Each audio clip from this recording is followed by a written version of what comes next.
英語聞き流しリスニング、英語テキストと MP3 ダウンロード、その他の物語はホームページからお聞きいただけます。88thpp.com 88thpp.com Chapter 6. Several contrivances of the author to please the king and queen. He shows his skill in music. The king inquires into the state of England, which the author relates to him. The king's observations thereon. I used to attend the king's levee once or twice a week, and had often seen him under the barber's hand, which indeed was at first very terrible to behold, for the razor was almost twice as long as an ordinary scythe. His Majesty, according to the custom of the country, was only shaved twice a week. I once prevailed on the barber to give me some of the suds or lather, out of which I picked 40 or 50 of the strongest stumps of hair. I then took a piece of fine wood, and cut it like the back of a comb, making several holes in it at equal distances with as small a needle as I could get from Glumdalclitch.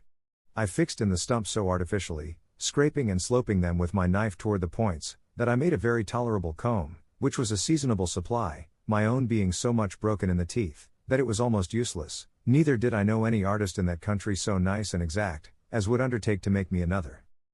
And this puts me in mind of an amusement, wherein I spent many of my leisure hours.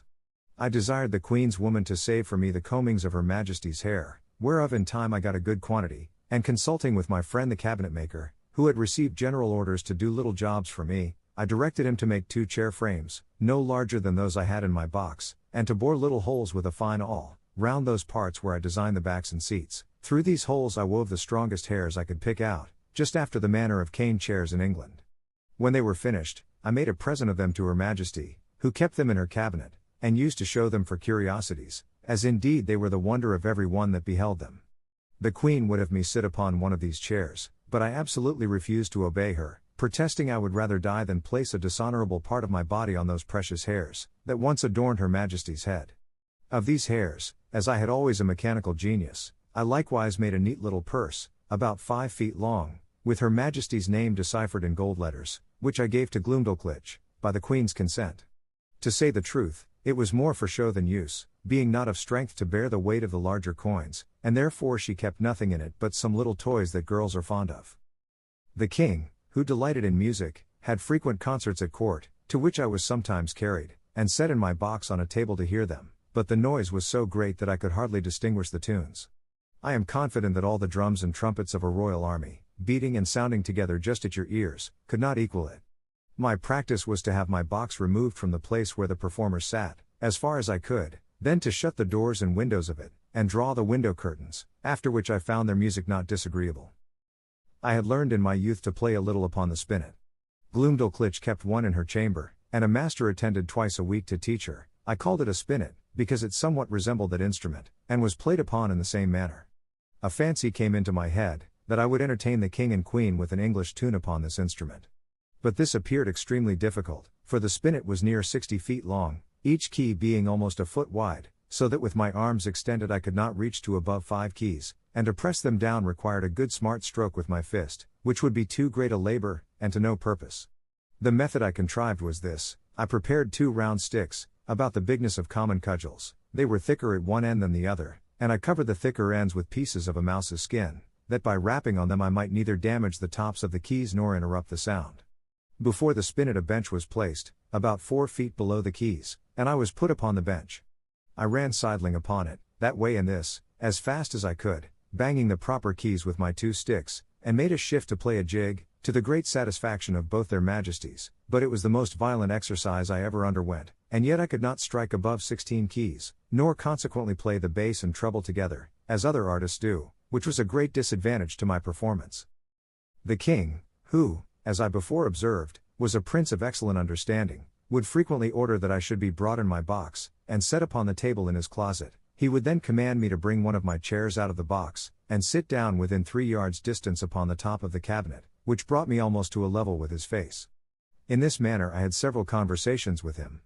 I one day took the freedom to tell His Majesty, that the contempt he discovered towards Europe, and the rest of the world, did not seem answerable to those excellent qualities of mind that he was master of. That reason did not extend itself with the bulk of the body. On the contrary, we observed in our country, that the tallest persons were usually the least provided with it, that among other animals, bees and ants had the reputation of more industry, art, and sagacity than many of the larger kinds, and that, as inconsiderable as he took me to be, I hoped I might live to do His Majesty some signal service. The king heard me with attention, and began to conceive a much better opinion of me than he had ever before. He desired I would give him as exact an account of the government of England as I possibly could, because, as fond as princes commonly are of their own customs, for so he conjectured of other monarchs, by my former discourses, he should be glad to hear of anything that might deserve imitation. Imagine with thyself, courteous reader, how often I then wished for the tongue of Demosthenes or Cicero, that might have enabled me to celebrate the praise of my own dear native country in a style equal to its merits and felicity. I began my discourse by informing His Majesty, that our dominions consisted of 2 islands, which composed 3 mighty kingdoms, under one sovereign, beside our plantations in America. I dwelt long upon the fertility of our soil, and the temperature of our climate. I then spoke at large upon the constitution of an English Parliament, partly made up of an illustrious body called the House of Peers, persons of the noblest blood, and of the most ancient and ample patrimonies.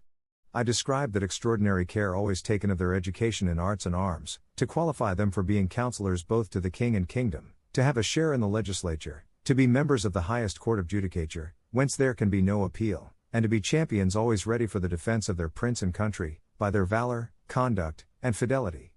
That these were the ornament and bulwark of the kingdom, worthy followers of their most renowned ancestors, whose honor had been the reward of their virtue, from which their posterity were never once known to degenerate.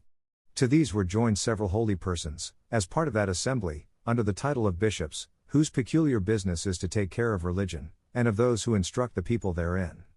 These were searched and sought out through the whole nation, by the prince and his wisest counselors, among such of the priesthood as were most deservedly distinguished by the sanctity of their lives, and the depth of their erudition, who were indeed the spiritual fathers of the clergy and the people. That the other part of the Parliament consisted of an assembly called the House of Commons, who were all principal gentlemen, freely picked and culled out by the people themselves, for their great abilities and love of their country, to represent the wisdom of the whole nation. And that these 2 bodies made up the most august assembly in Europe, to whom, in conjunction with the prince, the whole legislature is committed. I then descended to the courts of justice, over which the judges, those venerable sages and interpreters of the law, presided, for determining the disputed rights and properties of men, as well as for the punishment of vice and protection of innocence. I mentioned the prudent management of our treasury, the valor and achievements of our forces, by sea and land. I computed the number of our people, by reckoning how many millions there might be of each religious sect, or political party among us. I did not omit even our sports and pastimes, or any other particular which I thought might redound to the honor of my country. And I finished all with a brief historical account of affairs and events in England for about 100 years past. This conversation was not ended under 5 audiences, each of several hours, and the king heard the whole with great attention, frequently taking notes of what I spoke, as well as memorandums of what questions he intended to ask me. When I had put an end to these long discourses, His Majesty, in a 6th audience, consulting his notes, proposed many doubts, queries, and objections, upon every article. He asked, what methods were used to cultivate the minds and bodies of our young nobility, and in what kind of business they commonly spent the first and teachable parts of their lives. What course was taken to supply that assembly, when any noble family became extinct? What qualifications were necessary in those who are to be created new lords, whether the humor of the prince, a sum of money to a court lady, or a design of strengthening a party opposite to the public interest, ever happened to be the motive in those advancements? What share of knowledge these lords had in the laws of their country, and how they came by it, so as to enable them to decide the properties of their fellow subjects in the last resort? Whether they were always so free from avarice, partialities, or want, that a bribe, or some other sinister view, could have no place among them? Whether those holy lords I spoke of were always promoted to that rank upon account of their knowledge in religious matters, and the sanctity of their lives, had never been compliers with the times, while they were common priests, or slavish prostitute chaplains to some nobleman, whose opinions they continued servilely to follow, after they were admitted into that assembly. He then desired to know, what arts were practiced in electing those whom I called commoners, whether a stranger, with a strong purse, might not influence the vulgar voters to choose him before their own landlord, or the most considerable gentleman in the neighborhood.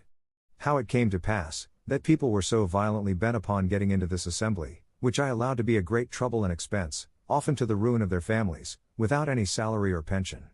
Because this appeared such an exalted strain of virtue and public spirit, that His Majesty seemed to doubt it might possibly not be always sincere. And he desired to know, whether such zealous gentlemen could have any views of refunding themselves for the charges and trouble they were at by sacrificing the public good to the designs of a weak and vicious prince, in conjunction with a corrupted ministry?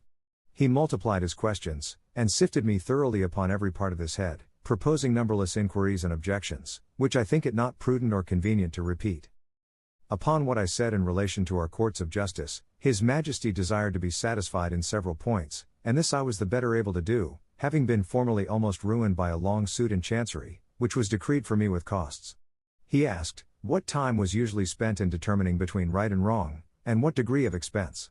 Whether advocates and orators had liberty to plead in causes manifestly known to be unjust, vexatious, or oppressive?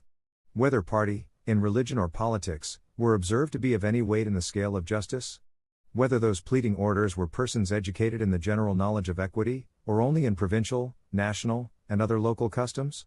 Whether they or their judges had any part in penning those laws, which they assumed the liberty of interpreting, and glossing upon at their pleasure? Whether they had ever, at different times, pleaded for and against the same cause, and cited precedents to prove contrary opinions? Whether they were a rich or a poor corporation? Whether they received any pecuniary reward for pleading, or delivering their opinions? And particularly, whether they were ever admitted as members in the lower Senate? He fell next upon the management of our treasury, and said, he thought my memory had failed me, because I computed our taxes at about 5 or 6 millions a year, and when I came to mention the issues, he found they sometimes amounted to more than double, for the notes he had taken were very particular in this point, because he hoped, as he told me, that the knowledge of our conduct might be useful to him, and he could not be deceived in his calculations. But, if what I told him were true, he was still at a loss how a kingdom could run out of its estate, like a private person. He asked me, who were our creditors, and where we found money to pay them. He wondered to hear me talk of such chargeable and expensive wars, that certainly we must be a quarrelsome people, or live among very bad neighbors, and that our generals must needs be richer than our kings. He asked, what business we had out of our own islands, unless upon the score of trade, or treaty, or to defend the coasts with our fleet. Above all, he was amazed to hear me talk of a mercenary standing army, in the midst of peace, and among a free people. He said, if we were governed by our own consent, in the persons of our representatives, he could not imagine of whom we were afraid, or against whom we were to fight, and would hear my opinion, whether a private man's house might not be better defended by himself, his children, and family, than by half a dozen rascals, picked up at a venture in the streets for small wages, who might get 100 times more by cutting their throats. He laughed at my odd kind of arithmetic, as he was pleased to call it, in reckoning the numbers of our people, by a computation drawn from the several sects among us, in religion and politics. He said, he knew no reason why those, who entertain opinions prejudicial to the public, should be obliged to change, or should not be obliged to conceal them. And as it was tyranny in any government to require the first, so it was weakness not to enforce the second, for a man may be allowed to keep poisons in his closet, but not to vend them about for cordials. He observed, that among the diversions of our nobility and gentry, I had mentioned gaming. He desired to know at what age this entertainment was usually taken up, and when it was laid down, how much of their time it employed, whether it ever went so high as to affect their fortunes, whether mean, vicious people, by their dexterity in that art, might not arrive at great riches, and sometimes keep our very nobles in dependence, as well as habituate them to vile companions, wholly take them from the improvement of their minds, and force them, by the losses they received, to learn and practice that infamous dexterity upon others. He was perfectly astonished with the historical account I gave him of our affairs during the last century, protesting it was only a heap of conspiracies, rebellions, murders, massacres, revolutions, banishments, the very worst effects that avarice, faction, hypocrisy, perfidiousness, cruelty, rage, madness, hatred, envy, lust, malice, and ambition, could produce. His Majesty, in another audience, was at the pains to recapitulate the sum of all I had spoken, compared the questions he made with the answers I had given, then taking me into his hands, and stroking me gently, delivered himself in these words, which I shall never forget, nor the manner he spoke them in. My little friend Grildrig, you have made a most admirable panegyric upon your country. You have clearly proved, that ignorance, idleness, and vice, are the proper ingredients for qualifying a legislator, that laws are best explained, interpreted, and applied, by those whose interest and abilities lie in perverting, confounding, and eluding them. I observe among you some lines of an institution, which, in its original, might have been tolerable, but these half erased, and the rest wholly blurred and blotted by corruptions. It does not appear, from all you have said, how any one perfection is required toward the procurement of any one station among you, much less, That men are ennobled on account of their virtue, that priests are advanced for their piety or learning, soldiers, for their conduct or valor, judges, for their integrity, senators, for the love of their country, or counselors for their wisdom. As for yourself, continued the king, who have spent the greatest part of your life in traveling, I am well disposed to hope you may hitherto have escaped many vices of your country. But by what I have gathered from your own relation, and the answers I have with much pains wrung and extorted from you, I cannot but conclude the bulk of your natives to be the most pernicious race of little odious vermin that nature ever suffered to crawl upon the surface of the earth. 英語聞き流しリスニング、英語テキストと MP3 ダウンロード、その他の物語はホームページからお聞きいただけます。88thpp.com 88thpp.com